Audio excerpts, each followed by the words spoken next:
السلام عليكم، ازيكم يا احلى اخوات واحلى متابعين في الدنيا. فيديو النهارده رد على متابعين كتير كانوا بيقولوا ان حمدي ووفاء زعلانين مع اخواتهم والعيله، وكمان اهل وفاء كمان زعلانين وما حضروش فرح محمد حوارات.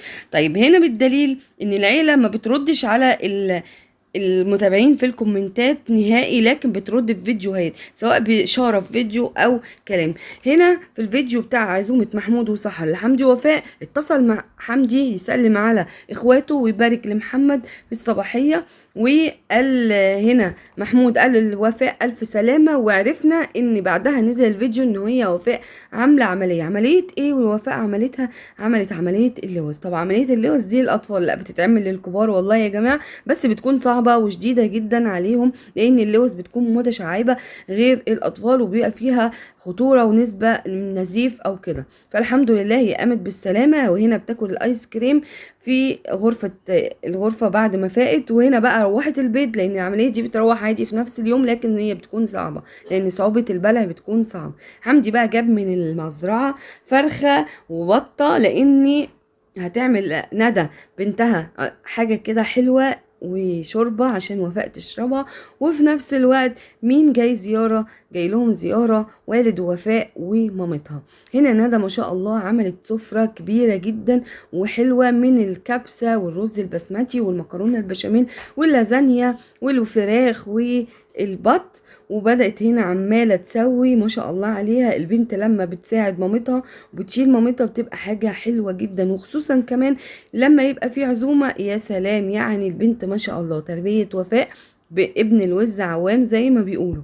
هنا بقى بصوا قامت بالسفرة ازاي ما شاء الله البنوتة، يعني عاملة اكل جامد ولسان عصفور ومظبطة سفرتها يعني اخر تمام.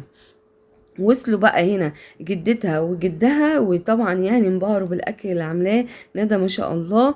وهنا هم في المطار حمدي بيستقبلهم، يعني جايين يزوروا وفاء، واحلى حاجة بقى حضن اللقاء بعد بقى غياب والدها ووالدتها، جايين يطمنوا عليها. طيب ده كمان رد على الناس اللي كانت بتقول ان والد وفاء واهلها ومامتها زعلانين مع عيلة حمدي وفاء، الحاج والحاجة وما حضروش فرح محمد حوارات. طب يا جماعة هنا بالدليل ان هم في حضروا محمد حوارات، كان فرحه اليومين اللي فاتوا وهم مسافرين بقالهم فترة. هنا وفاء في الفيديو هيقولوا هنا بعد اسبوع، يعني هم بقالهم اكتر من اسبوعين هناك في تركيا، فازاي هيحضروا فرح محمد وهم مسافرين؟ ده طبعا اكيد لو كانوا موجودين في مصر كانوا حضروا. احنا عارفين ان مامة وفاء ومامة محمد صحاب اصلا وجيران من شبرا من ساعة من قبل ما يتجوز حمدي وفاء، وهم اصحاب اصلا، وقالوا كده في اكتر من فيديو ان هم اصحاب، فاستحالة يبقى في زعل. وطبعا احنا شايفين مامة محمد حوارات بتقابل يعني حموات اولادها بحلو اسلوب حلو، وهي طريقتها يعني ما شاء الله عليهم.